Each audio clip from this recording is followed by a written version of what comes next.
Bom dia, meus irmãos, a graça e a paz de Jesus. Então vamos lá para mais uma aula e vamos começar orando, pedindo a Deus para que Ele nos abençoe nesta manhã. Amém?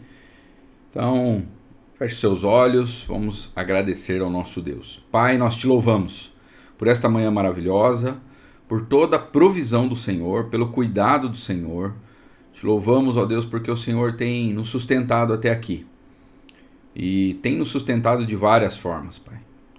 Inclusive emocionalmente. Num momento como o que nós estamos vivendo, o Senhor tem nos dado graça para passarmos, ó Deus, por esse momento tão difícil.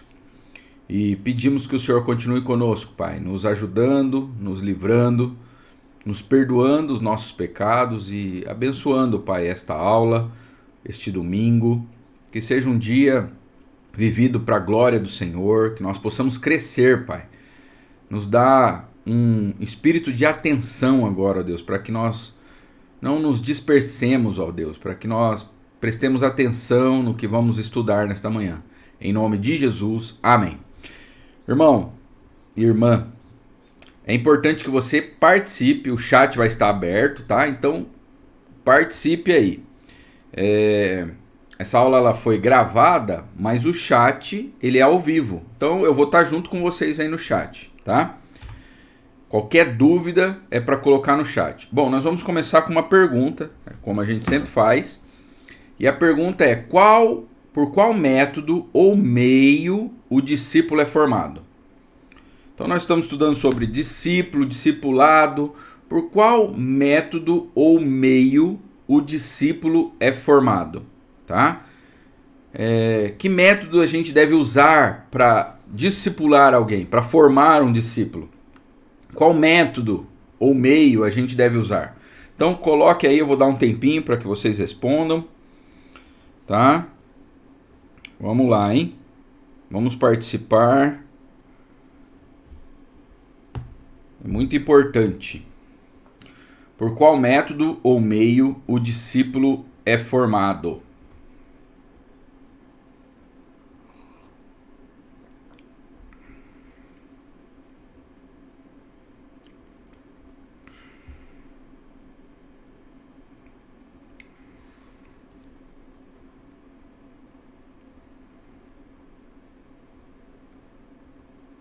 Se você tiver alguma dúvida também durante a aula, pode colocar ali, tá? No chat. Irmãos que não estão acostumados a participar, seria importante que você participasse, tá? Coloque ali como que você entende isso, porque isso aí nos ajuda também na construção da aula, a entender qual o entendimento que você tem, como que você está entendendo a aula, tá? Isso é muito importante.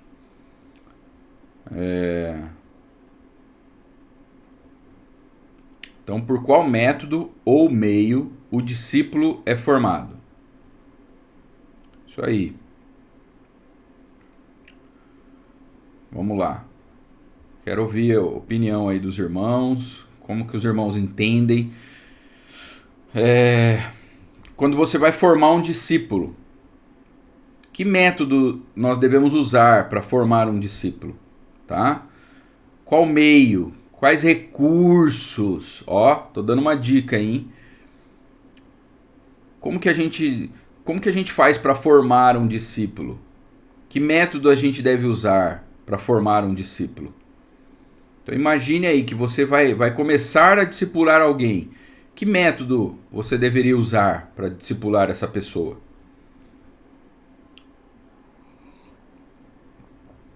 Lembrando que fazer discípulos é uma ordem, tá? É uma ordem.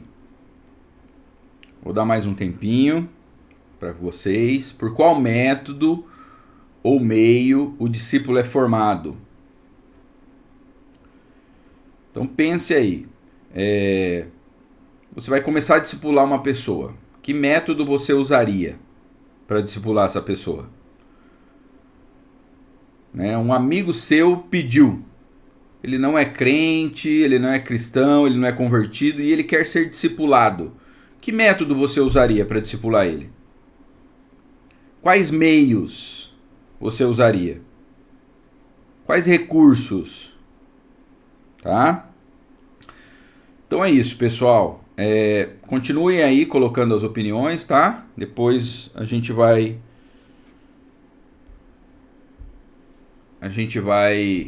tratar disso ao longo da aula.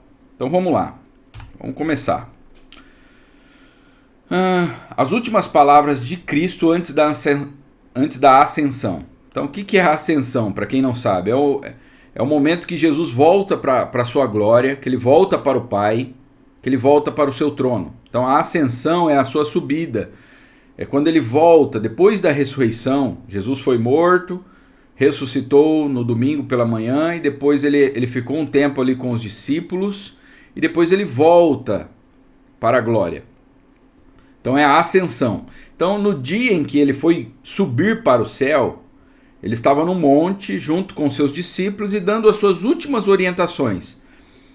E quais foram as suas últimas palavras? Bom, os evangelhos eles vão registrar e Lucas ele faz um registro muito importante para a aula desta manhã, tá?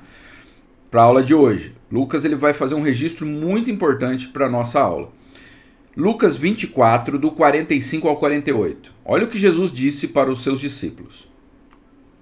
Então ele, está falando de Cristo, lhes abriu a mente para que entendessem as Escrituras e disse: sim, está escrito que o Cristo haveria de sofrer, morrer e ressuscitar ao terceiro dia, e que a mensagem de arrependimento para o perdão dos pecados seria proclamada com a autoridade de seu nome a todas as nações, começando por Jerusalém. Vocês são testemunhas dessas coisas. Que coisas? Tudo que ele falou ali. Que o Cristo haveria de sofrer, morrer, ressuscitar. Certo? Então, eles deveriam ser testemunhas desta mensagem. E, diante de tudo isso, qual mensagem eles deveriam pregar? A mensagem de arrependimento para o perdão dos pecados. Deveria ser proclamada com autoridade a todas as nações, começando por Jerusalém. Então, eles deveriam ser testemunhas desta mensagem, tá? A mensagem do sofrimento, da morte, da ressurreição. Aí eles deveriam pregar o arrependimento e o perdão dos pecados. Certo? Com autoridade a todas as nações, começando de Jerusalém. Então, isso é muito importante. E aí o que Jesus ele promete para os seus discípulos? Olha, vocês vão fazer isso e é uma tarefa fácil? O que vocês acham? É fácil ter que pregar a todas as nações? Né? Jesus está falando para 11 homens que eles deveriam... Essa era a missão para estes 11 homens. Judas se matou, traiu Jesus, então ficaram 11 discípulos. Essa é uma tarefa fácil para eles? Não era uma tarefa fácil. Mas aí o que Jesus promete para eles? Enviar o Espírito Santo. Olha o que diz lá em Atos, capítulo 1, verso 4 e o 5. E lembrando que Lucas e Atos foram escritos pela mesma pessoa. Então, o livro de Atos foi escrito por Lucas. E alguns até defendem que era um livro só, tá? Lucas e Atos. Então, vamos lá. Jesus dá uma tarefa muito difícil, mas ele também dá uma promessa. Olha o que diz o texto. E comendo com eles, deu-lhes esta ordem: não se afastem de Jerusalém, mas esperem a promessa do Pai, a qual vocês ouviram de mim. Porque João, na verdade, batizou com água, mas vocês serão batizados com o Espírito Santo dentro de poucos dias.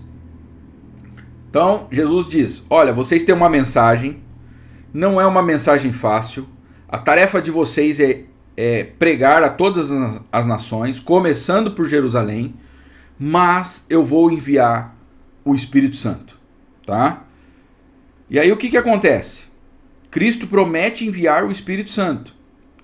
Verso 8, Atos 1:8. Mas vocês receberão o quê?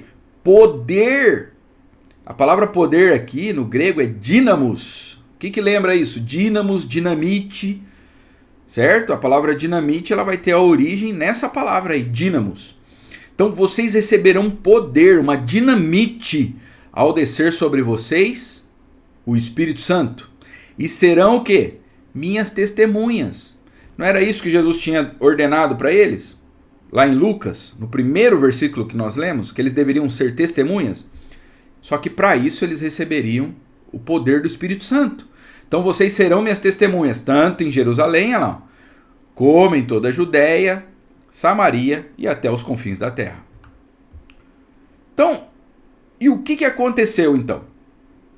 Cristo dá uma ordem, ele dá uma promessa e a promessa se cumpre. O Espírito Santo veio sobre os discípulos, que é conhecido como dia de Pentecostes, né? Ele veio no dia de Pentecostes. E o que aconteceu? Eles foram cheios do Espírito Santo. E aí o que acontece? Após a descida do Espírito Santo, Pedro proclama a palavra. Tá? Pedro proclama a palavra. Olha lá, Atos 2,14. Então Pedro se levantou, junto com os 11, e erguendo a voz, dirigiu-se à multidão nestes termos: homens da Judéia, e todos vocês que moram em Jerusalém, tomem conhecimento disso e preste atenção no que vou dizer. O que Pedro disse? Tudo que Jesus ordenou ele a dizer, lá em Lucas. O que eles deveriam pregar? Sobre o sofrimento, sobre a morte, sobre a ressurreição, arrependimento e perdão dos pecados. E se você ler o sermão, eu não coloquei aqui, mas os versículos que vêm na sequência, após o versículo 14, é isso que Pedro vai pregar para a multidão. Ele vai pregar sobre o sofrimento, a morte, a ressurreição, sobre arrependimento e perdão para os pecados. Tá? E o que acontece quando ele prega? Qual o resultado? Os que receberam a palavra responderam com arrependimento e fé. Olha lá, Atos 2,41. Então os que aceitaram a palavra de Pedro foram batizados. Nós já estudamos sobre essa questão do batismo, tá? Eu não vou voltar nela. Mas o batismo era um símbolo do quê? Eu morri para mim mesmo. Eles concordaram com isso. Eles se entregaram a Jesus, morreram para si mesmo e aceitaram a palavra. Aceitaram o jugo de Jesus. Então, os que aceitaram a palavra lá, de Pedro foram batizados, havendo um acréscimo naquele dia de quase 3.000 pessoas. Agora, irmãos, o que é importante para nós? A gente vê que os discípulos, eles são formados pela pregação da palavra, no poder do Espírito Santo, certo? E o que a gente vê? Pedro tinha negado Jesus também. Pedro tinha medo ele ficou com medo de ser preso. Vocês se lembram que Pedro negou Jesus 3 vezes? Só que agora, cheio do Espírito Santo, ele não tem mais medo de pregar. Ele tem ousadia. E ele prega para uma multidão de pessoas. E dessa multidão, 3.000 pessoas se converteram. Com uma pregação. Que pregação? Sobre o sofrimento, a morte, a ressurreição de Jesus, arrependimento e perdão para os pecados. Só que ele fez isso no poder do Espírito Santo, certo? Então, o que nós vamos ver nesta manhã? A palavra de Deus como elemento formativo do discípulo.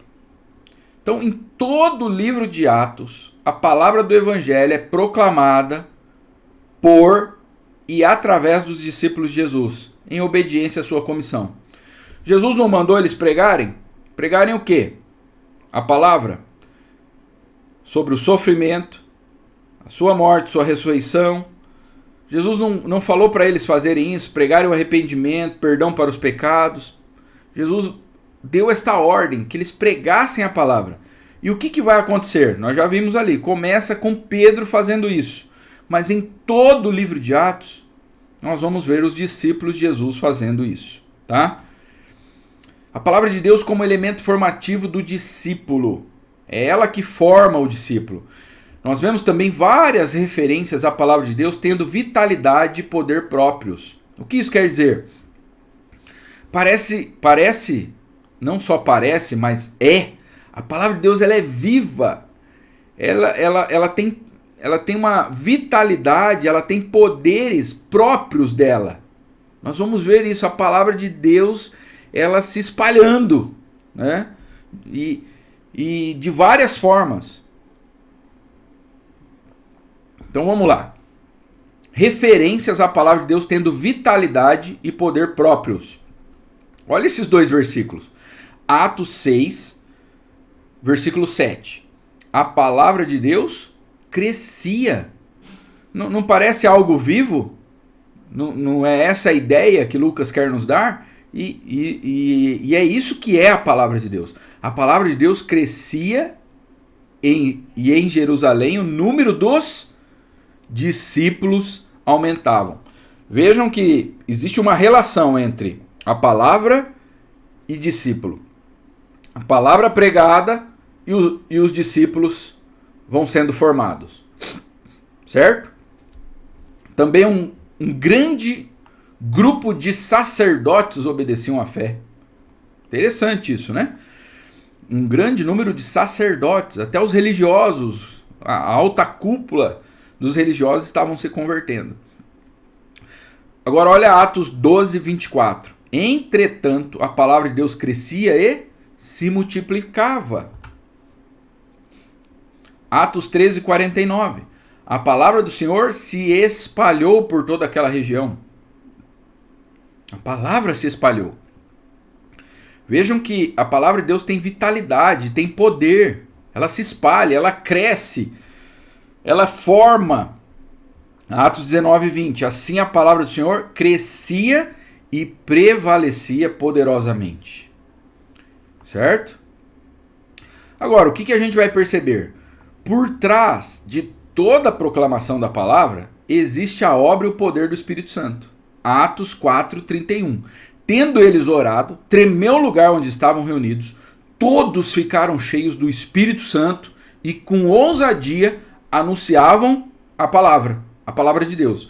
Então há uma outra relação aqui muito importante. Sempre que a palavra é pregada e que ela gera frutos, é porque existe a ação, a obra e o poder do Espírito Santo por trás, tá? Então, sempre que a palavra ela é pregada, existe a ação e a obra do Espírito Santo por trás. Por isso que ela se espalha, por isso que ela cresce, por isso que ela forma discípulos, por isso que 3.000 pessoas se converteram. Não é porque Pedro era bom no discurso, mas porque o Espírito Santo estava agindo. Então, onde a palavra de Deus é pregada, o Espírito Santo está agindo. Certo? Por isso que é muito importante. Por qual método ou meio o discípulo é formado? Então, eu não sei se vocês colocaram aí no chat, esse era um dos métodos. Mas é tão óbvio e tão simples que às vezes a gente nem se dá conta, mas é por meio da palavra. Por meio da palavra de Deus. Fazer discípulos é obra de Deus, alcançada quando a sua palavra e o seu espírito operam por meio da atividade dos discípulos e nos corações daqueles a quem eles falam.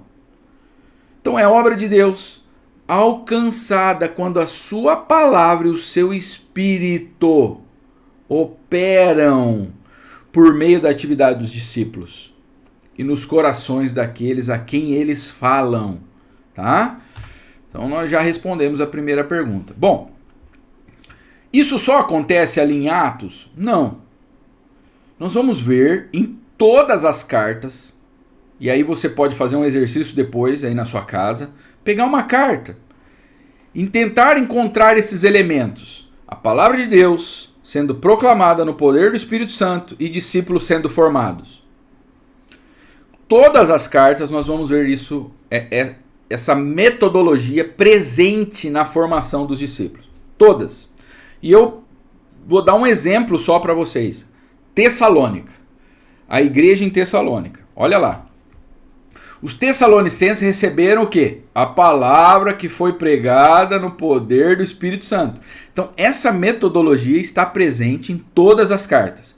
Você pode pegar a carta aos Coríntios, Filipenses, que nós já estudamos aqui. Você pode pegar Colossenses, Gálatas, todas elas. Essa metodologia estará presente. Palavra sendo pregada no poder do Espírito Santo, discípulos sendo formados. Olha lá, 1 Tessalonicenses 1,5. Porque o nosso evangelho não chegou a vocês somente em palavra. Não foi somente mas foi através da palavra. Mas também em poder, no Espírito Santo, e em plena convicção. E vocês sabem muito bem qual foi o nosso modo de agir entre vocês, para o próprio bem de vocês. Como que os crentes se converteram em Tessalônicas? Na cidade de Tessalônica. Como que essa igreja surge ali em Tessalônica?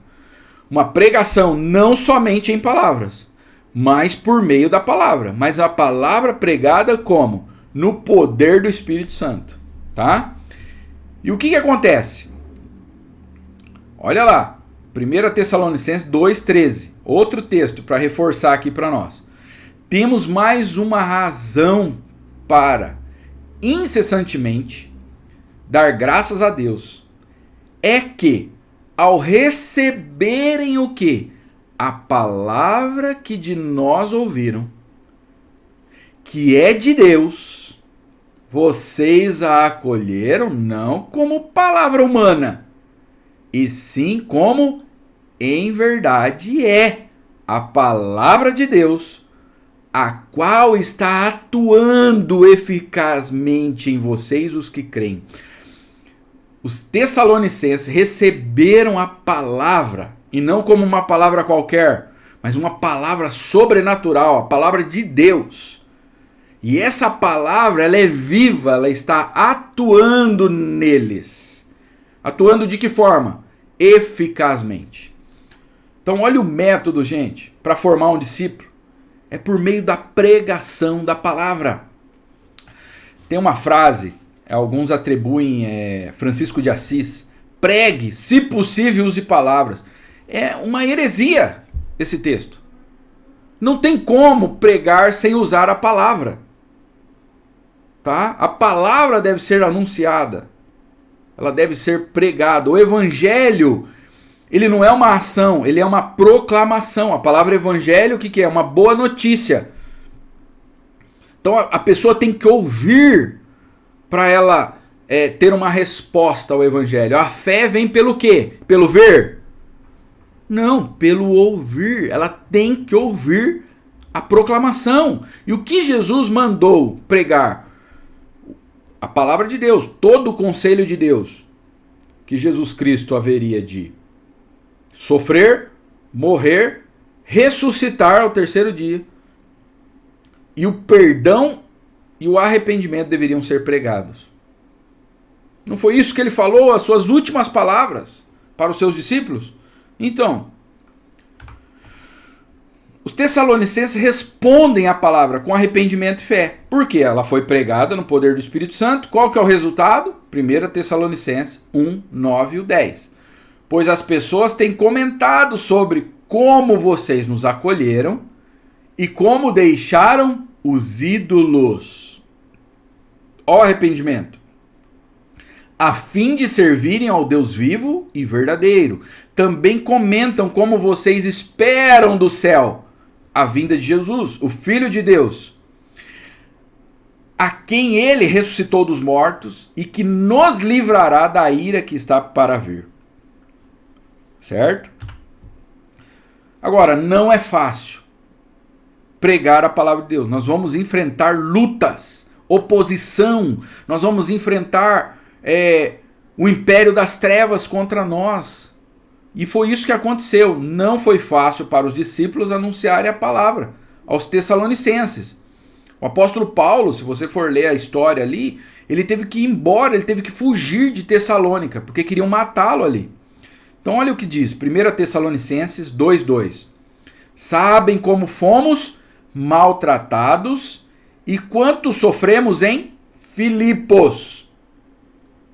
Filipos foi a cidade anterior a Tessalônica, tá? Então Paulo já tinha sofrido em Filipos. Agora olha o que ele diz. Antes de chegarmos aí, tá falando de Tessalônica.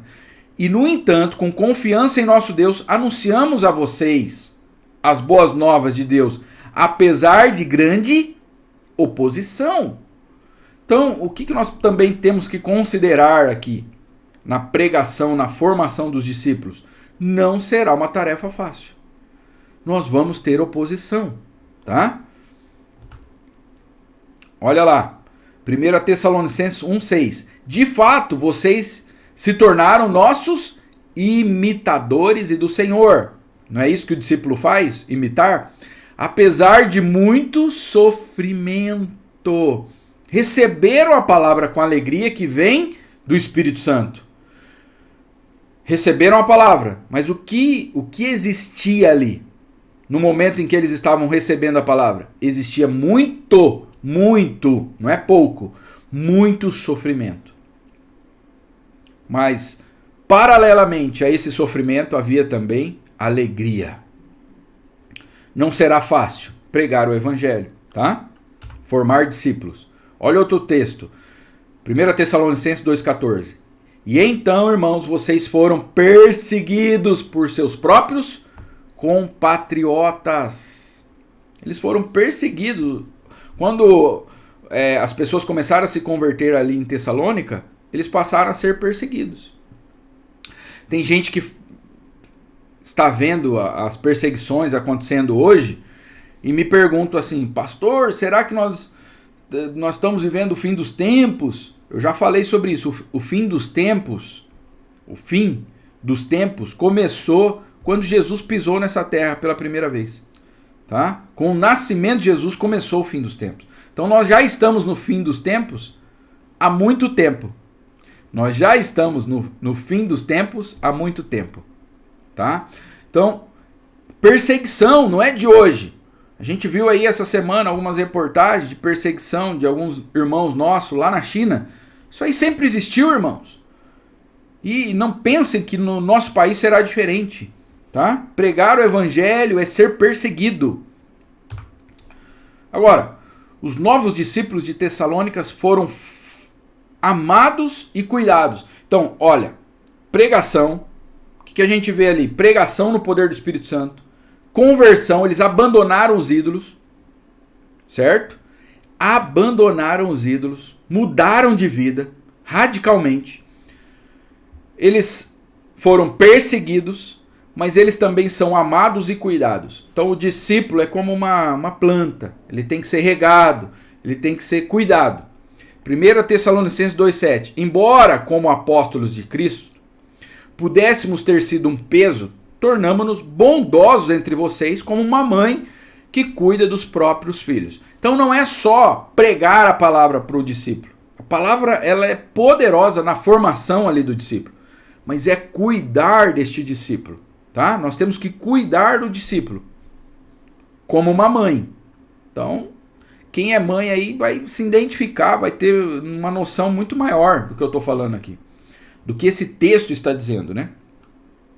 Mas o apóstolo Paulo não era mãe, mas ele usou como uma referência, como uma ilustração, como que o discipulador deve cuidar do discípulo. 1 Tessalonicenses 2, 11 e 12. Pois vocês sabem que tratamos cada um como um pai. Não foi só como uma mãe.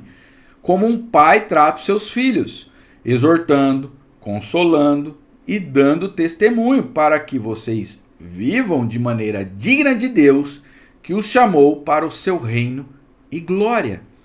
Então, como uma mãe e como um pai. Certo? Então vamos lá. A palavra é pregada no poder do Espírito Santo. As pessoas se arrependem e creem no Evangelho. Vai ter oposição, vai ter sofrimento. Agora, na formação dos discípulos, nós temos que cuidar como uma mãe e como um pai dos discípulos. Tá? Tudo isso está envolvido na formação. Olha o verso 8. 1 Tessalonicenses 2,8. Sentindo assim tanta afeição por vocês, decidimos dar-lhes não somente o Evangelho de Deus, mas também a nossa própria vida, para que porque vocês se tornaram muito amados por nós. Então, o que eles deram? Não somente a vida, mas eles deram também o quê? A própria vida. Então veja a sequência. Primeiro, olha lá o número 1, lá no canto, lá em cima. A palavra de Deus é proclamada e ensinada no início e continuamente. Então, a palavra de Deus ela é dada no início ali, mas continuamente na vida do discípulo. Depois, o Espírito Santo opera trazendo conversão e crescimento. É o Espírito. O apóstolo Paulo ele diz o seguinte: eu plantei, Apolo regou, mas quem dá o crescimento é Deus. Então é o Espírito Santo que converte as pessoas. O nosso dever é o quê? Pregar e ser fiel na pregação. Pregar o Evangelho. Agora, converter os corações é obra do Espírito Santo. Tá? Não é tua responsabilidade converter as pessoas. Você nem é capaz disso. Terceiro, os ouvintes, quando aceitam a palavra, respondem com arrependimento e fé. E quarto, existe uma luta contínua com o poder das trevas em oposição à proclamação do Evangelho. Então essa é a sequência que nós vamos ver. É aquilo que eu falei para vocês. Vocês podem fazer esse exercício em outras cartas. Façam isso essa semana. Pega uma carta, pega lá Colossenses, Gálatas e vejam toda essa sequência. Tá? Palavra sendo pregada no poder do Espírito, as pessoas ouvem, se convertem, se arrependem, creem, e há uma luta contra o poder das trevas. Uma oposição do poder das trevas, tá? Olha essa frase. Essa frase é do livro O Projeto Videira, de onde eu tirei parte desse estudo aqui desta manhã. Um discípulo é feito pela perseverante proclamação da palavra de Deus, pelo povo de Deus, na dependência do Espírito de Deus em oração. O discípulo é feito pela perseverante proclamação da palavra de Deus. Certo? A igreja sofrerá uma tendência constante para perder de vista o que é importante e se distrair com alternativas falsas ou meias-verdades, se cansar ou perder o rumo diante de pressões diversas. Irmãos, Deus nos deu uma arma poderosa, que é a pregação da palavra de Deus na formação do discípulo. Mas a igreja vai se distrair. Ela vai achar que outras coisas são mais importantes do que pregar a palavra. Para formar discípulos. Nós temos que tomar cuidado, né? E aí você pode colocar aí no chat o que pode nos distrair. O que pode nos distrair? Que outras coisas nós podemos acabar usando e que não é aquilo que Deus nos pediu. Então, a gente vai sofrer uma tendência constante de perder de vista o que é importante. O que é importante? A proclamação da palavra. Certo? A igreja pode se envolver com outras coisas que não vão contribuir para a formação do discípulo. E ela pode achar que isso vai, e não vai. Vamos lá. Ao olharmos para o Novo Testamento, percebemos a existência de componentes chaves para a formação do discípulo. E o componente de hoje, eu estou trabalhando um só hoje, hein? A proclamação da palavra de Deus. Nós vamos ver vários componentes que são chaves para a formação do discípulo. Mas o primeiro é a proclamação da palavra de Deus, tá? A proclamação da palavra de Deus. E o conteúdo da palavra de Deus. O conteúdo. Qual que é o conteúdo? Vamos ver lá. Qual o conteúdo da pregação? Atos 17, 2 e 3. Paulo, segundo o seu costume, foi procurá-los. Ó, esse texto aqui, deixa eu voltar aqui para você entender. Esse texto está falando de como a igreja em Tessalônica foi formada. Atos 17 está contando a história de como a igreja de Tessalônica foi formada. É só ler o capítulo 17 e você vai ver o contexto. Olha o que diz. Paulo, segundo o seu costume, foi procurá-los e por 3 sábados discutiu com eles a respeito do que, irmãos? Das Escrituras, expondo e demonstrando ter sido necessário que o Cristo padecesse e ressuscitasse dos mortos. Paulo dizia: este Jesus que eu anuncio a vocês é o Cristo. O que Paulo está fazendo? Ele está obedecendo a ordem que Jesus deu aos discípulos lá antes da sua ascensão. Jesus não disse que nós deveríamos ser testemunha destas coisas? Olha aí. Qual a forma da pregação? Olha as palavras aqui que são importantes, que eu deixei ali em negrito. Discutiu com eles a respeito das Escrituras, expondo, demonstrando e anunciando. Discutiu, expôs, demonstrou e anunciou. 4 verbos importantes. Discutiu, expôs, demonstrou e anunciou. O que isso quer dizer? Que nós podemos proclamar a palavra de Deus de várias formas, tá? Não existe uma única forma de se anunciar a palavra de Deus. Ela pode ser proclamada de várias formas. Vamos ver lá. Olha a metodologia da proclamação. Ele discutiu. O que é a ideia de discutiu? Essa palavra discutiu no grego é dialética. O que é dialética? Nada mais é do que ensinar, discutindo por meio de perguntas e respostas. Irmãos, existe uma coisa que é fantástica e que a igreja perdeu nos dias de hoje, que são os catecismos. O que são os catecismos? É uma forma de ensinar a palavra de Deus por meio de perguntas e respostas. Os catecismos nada mais são do que perguntas com respostas. Então, tem lá 50 perguntas e você ensina a criança, né? Os catecismos eles foram criados a princípio pensando nas crianças, mas ele serve para toda a igreja, através de perguntas, e elas decoravam as respostas e aquilo ali vai sendo trabalhado na mente da criança. E na mente não, no coração da criança, né? Outro verbo, ele expôs. A palavra expor é explicar e aplicar. É a ideia de mostrar o texto, o que o texto significa, e mostrar como aquele texto se aplica à realidade da pessoa. Então, o que o texto significa e como aquele texto se aplica à realidade da pessoa. Certo? Outro verbo, ele demonstrou que Jesus de fato é o Messias. A palavra demonstrar aqui que Paulo usa é colocar lado a lado. Sabe o que ele fez? Ele pegou profecias do Antigo Testamento e mostrou que Jesus era o cumprimento delas. Ele colocou lado a lado. Então ele pegava um texto do Antigo Testamento e mostrava o cumprimento de Jesus a essas profecias. Que Jesus era o cumprimento. Olha, lá dizia, por exemplo, tem um texto no Antigo Testamento que Jesus viria de Belém, que nasceria de uma virgem. Então ele foi mostrando que ele sofreria, Isaías 53.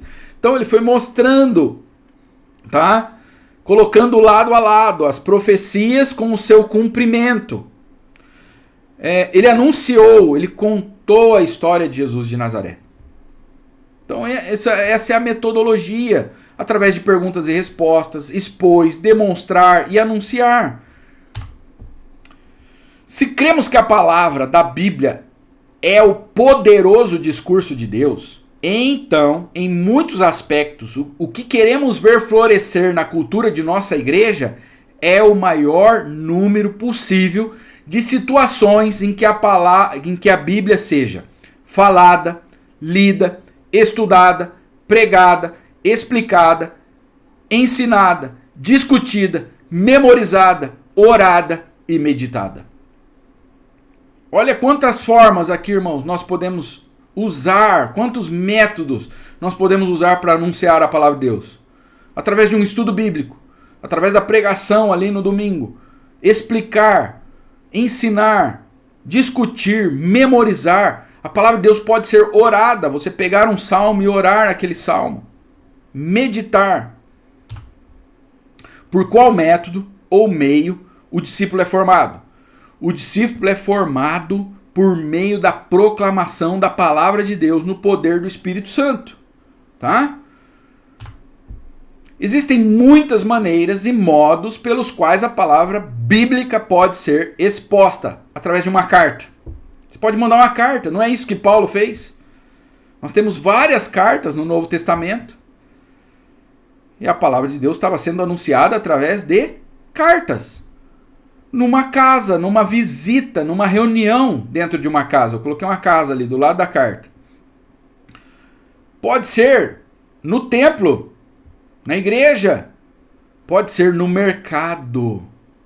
Eu posso proclamar a palavra de Deus dentro do mercado, conversando com alguém ali no mercado, na fila do caixa, ao ar livre, numa praça, numa sala de aula, dentro do carro, numa conversa, pelo WhatsApp. Eu posso mandar uma mensagem pelo WhatsApp. A palavra de Deus pode ser enviada pelo WhatsApp, tá? E ela pode ser pregada no púlpito. Eu coloquei a Bíblia ali no final, representando a pregação no púlpito, porque a gente imagina que só através do púlpito que as pessoas são formadas, discípulos são formados pela proclamação do Evangelho. E não é. Existem outras formas, todas essas outras. Talvez você tenha vergonha e não tenha habilidade de pregar num púlpito, mas você pode mandar um versículo bíblico, um texto bíblico pelo WhatsApp para alguém. Você pode fazer isso numa conversa no carro com seu amigo. Você pode fazer isso no mercado, numa praça. Não tem desculpa, meus irmãos.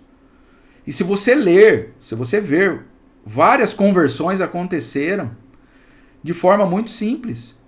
A mulher samaritana estava pegando água no poço. Zaqueu estava em cima de uma árvore. Então, assim, existem várias formas de você anunciar, de pregar a palavra de Deus, né? Não tem desculpa para não formarmos discípulos, tá? Olha aí, os contextos em que a palavra pode ser falada são amplos e multifacetados.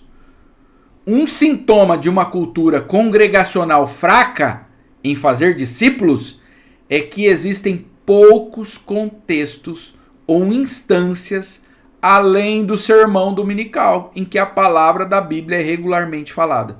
Então, em alguns lugares, a única forma que existe é através do púlpito.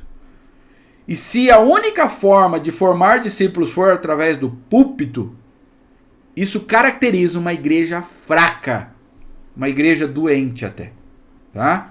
Nós devemos anunciar a palavra de Deus de várias formas, em vários lugares. Fazer discípulos é uma ordem. O que diz Mateus 28, 19 e 20? Portanto, vão e façam discípulos. Jesus mandou. De todas as nações, batizando-os em nome do Pai, do Filho e do Espírito Santo. Ensinem esses novos discípulos a obedecerem a todas as ordens que eu lhes dei. Como que nós podemos fazer isso? De que maneira você pode fazer isso? Agora, entenda uma coisa. Todos nós somos discípulos de Jesus. Você é um discípulo, eu também sou um discípulo de Jesus. Eu também preciso ser formado. Eu estou em formação. Você está em formação. Então nós vamos fazendo isso uns com os outros. Eu vou formando vocês, vocês vão me formando também. Nós vamos um formando o outro através da pregação da palavra de Deus no poder do Espírito Santo. E nós podemos fazer isso de várias formas. Como nós vimos aqui. Uma carta, no carro, um texto bíblico que você envia pelo WhatsApp, tá? Essa semana eu fiz uma experiência, eu mandei aí para vocês textos bíblicos para mostrar para vocês como é simples e como qualquer um pode fazer isso. Qualquer um de nós. Como é importante, porque nós temos que confiar na palavra de Deus, no poder da palavra de Deus, tá? O que ela pode fazer. Às vezes aquele texto bíblico chega para a pessoa no momento chave, no momento específico, sabe? É um momento crucial na vida da pessoa. Para você talvez seja algo simples, você só está mandando um versículo bíblico, mas para aquela pessoa talvez vai ser um momento crucial da vida dela. Talvez aquele texto bíblico que você mandou vai converter o coração dela, vai ajudá-la numa luta que ela está tendo contra o pecado. Você não sabe. A palavra é viva. Ela tem vitalidade, ela tem poderes próprios dela. Se você é um discípulo de Jesus, você deve contribuir para a formação de outros discípulos. E como que você pode fazer isso? De que maneira você pode contribuir para que um discípulo cresça um pouco mais? Para que ele aprenda um pouco mais? Todos os dias nós estamos sendo formados, tá? E se você é um discípulo, você tem que contribuir para a formação de outros discípulos. De forma prática, como você pode contribuir para a formação dos discípulos de Jesus? Eu termino com essa pergunta. Então coloque aí no chat, tá? De forma prática, como você pode contribuir para a formação dos discípulos de Jesus? Essa foi a nossa aula de hoje. De forma prática, como você pode contribuir para a formação dos discípulos de Jesus? E aí é o seguinte, vou dar uma tarefinha para vocês. Esta semana, escolham 4 pessoas. 4 irmãos na fé em que você vai contribuir para a formação dele. Você pode mandar um áudio, você pode ligar para essa pessoa, você pode mandar um texto bíblico, você pode mandar uma música bíblica para essa pessoa, tá? Deus vai te direcionar de que maneira você pode fazer isso. Você pode ligar e orar com essa pessoa e orar a palavra de Deus com ela. 4 irmãos, tá? É um desafio, hein? Essa semana. E você vai fazer isso todo dia. Com essas 4 pessoas, todos os dias você vai contribuir para a formação dela. Irmãos, imagina a revolução que pode acontecer na nossa igreja. Se todos nós fizermos isso. Essa semana. 4 pessoas. 4. Jesus mandou a gente ir a todas as nações. Então eu tô dando uma colher de chá para você, tá? Nós vamos começar com 4. Só para esquentar. Então você vai fazer isso essa semana. Em nome de Jesus. Você vai mandar um texto bíblico, você vai orar por essa pessoa. Você vai contribuir para a formação dela. E de que forma? Nós vimos aí, de forma prática, como nós podemos contribuir para a formação dos discípulos de Jesus. Tá? Então Deus vai te mostrar 4 pessoas e você vai fazer isso. Isso é um pedido pastoral para você. Nós, como igreja, nós não podemos ser apenas ouvintes da palavra de Deus. Sabe? Nós não podemos ser apenas essa mentalidade de clientes, de ficarmos sentados e só recebendo. Quem só recebe só engorda espiritualmente. Nós temos que contribuir para a formação de outras pessoas. Ah, mas eu sou novo na fé. O pouco que você já recebeu, você vai compartilhar com outros. Tá? Então vamos fazer isso essa semana. Então essa é a pergunta final para nós e eu acredito que alguns já responderam aqui. Então nós vamos encerrar esta aula. Vamos orar? Senhor, nós te louvamos, porque o Senhor nos chamou um dia. Alguém pregou a palavra do Senhor. Alguém pregou o evangelho para nós, Pai. E se essa pessoa não tivesse feito isso, nós não estaríamos aqui nesta manhã. Agora, Deus, nós temos o mesmo dever de pregarmos o evangelho a outros, Pai. Faz de nós, ó Deus, discípulos comprometidos na formação de outros discípulos. Em nome de Jesus. Nos ajude durante essa semana, Pai, nesse desafio que nós temos, ó Deus. Nos mostre pessoas para quem nós devemos enviar, falar, orar a Tua palavra. E que nós possamos confiar no poder que há na palavra do Senhor sendo anunciada através do poder do Espírito Santo. Essa é a nossa oração em nome de Jesus. Amém. Amém? Deus abençoe. Bom domingo para vocês.